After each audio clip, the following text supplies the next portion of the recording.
Knowing how long and how hard the most incredible minds of the past advocated for justice for Black people is really sobering. It tells a history of how long this country has been denying Black rights, Black inclusion, civil rights, education. This wasn't a hidden history. This was an ignored history. That is an excerpt from an interview with 2022 MacArthur Fellow Gabrielle Foreman, who is a literary historian and digital humanist, recovering early traditions of African American activism. She's the founding director of the Colored Conventions Project, a digital initiative that documents historic Black organizing efforts. Across her varied body of work, Foreman seeks to understand the power of the collaborative production of knowledge. And to that end, she forges collaborations between writers and readers, artists and viewers, and among established, independent, and emerging scholars. In our new series, Fellow Spotlight, we go in depth with some of our past MacArthur Fellows to learn more about them, their work, and their exceptional creativity. Let's hear more from Gabrielle Foreman's interview.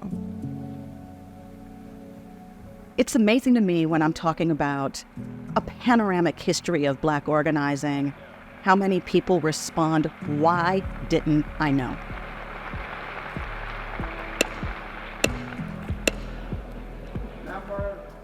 The convention movement started in 1830 after more than 2,000 Black people were run out of Cincinnati, Ohio, when white mobs descended upon them, and Black leaders across the United States decided to organize in order to protest state-sanctioned violence against free Blacks.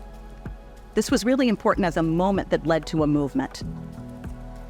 The conventions grew as the nation grew, spanning the growing United States and Canada. Delegates met from California to upstate New York, from New Hampshire to New Orleans, from Canada west through Arkansas. Thousands of people attended as delegates and tens of thousands participated. Black people met in state and national conventions for 7 decades, really focused on legal rights, on voting rights, on educational access when they were paying taxes for schools they could not attend. They were interested in labor justice and the kinds of jobs that Black people could attain and have access to. They protested slavery, of course, but this was a movement that speaks to our time. It's a movement that focuses on the question of Black safety in the cities that we live in. It focuses on the questions of whether or not our children have access to quality education, about whether or not we can vote even though we're citizens. It focuses on issues that keep them organizing for 30 years after the abolition movement is over.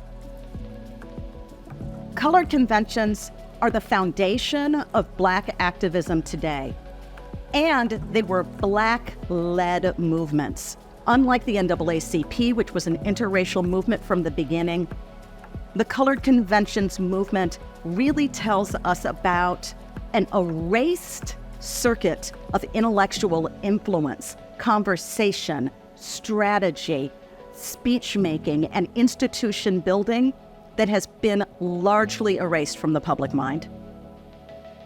But Black women rarely appear in these records, even though they built the infrastructure in the cities that hosted these meetings.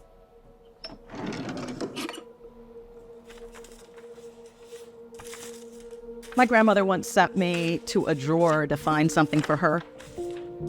And in that drawer was a photograph of her great-grandmother and great-grandfather. And so I took it to her and said, "Tell me about these people." And she could tell me all about her grandfather, but she couldn't tell me anything about my great-great-grandmother.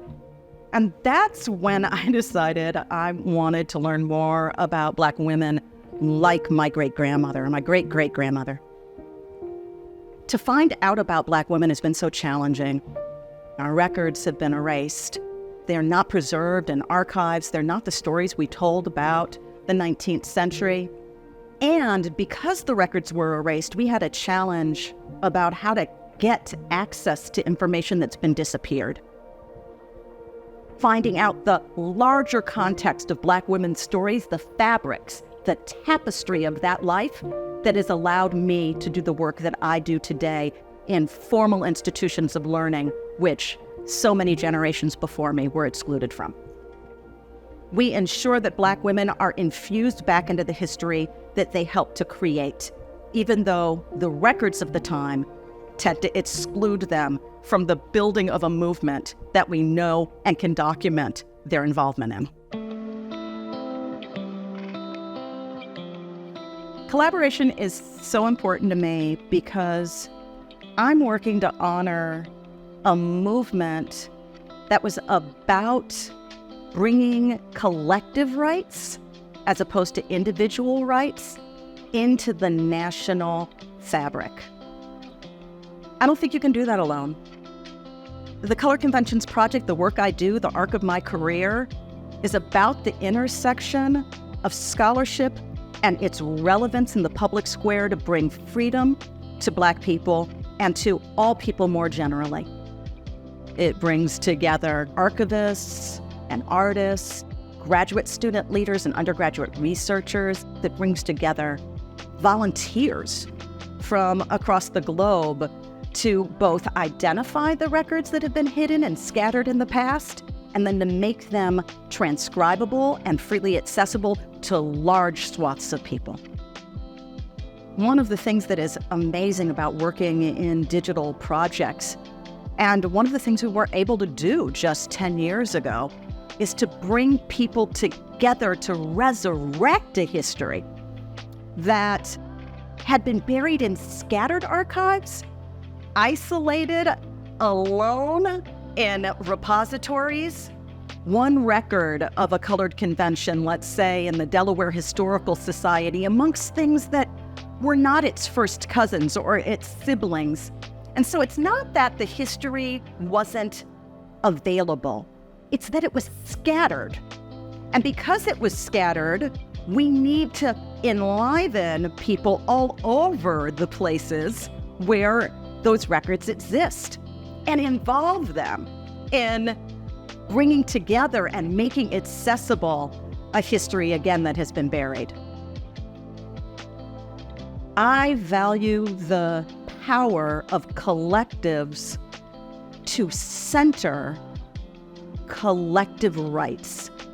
It pushes against the very model that our country advances.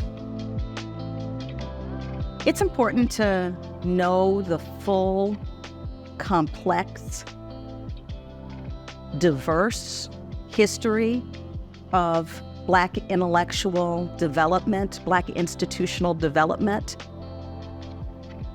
because those who are honored as full citizens, full world citizens, their histories are honored, their complexities are honored, their activities are preserved. And when we don't preserve and know and engage with the histories of certain populations, when we have that available for other populations, then we are admitting in some ways that those people don't count, or that they count for much less. And I'm not willing to live in a world where I don't try to work with others to rectify that imbalance and to honor the humanity of the people I live with, that I come from, and that I want to see in the future.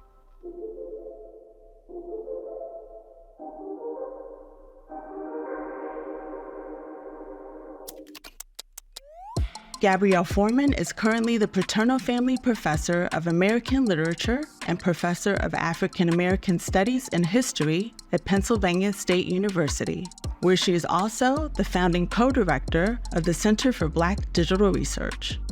To learn more about her work, you can visit coloredconventions.org or digblk.psu.edu. The MacArthur Fellows program identifies and supports extraordinarily creative individuals with the potential to spark hope, inspire others, and impact society in significant and beneficial ways. To learn more, visit us at macfound.org.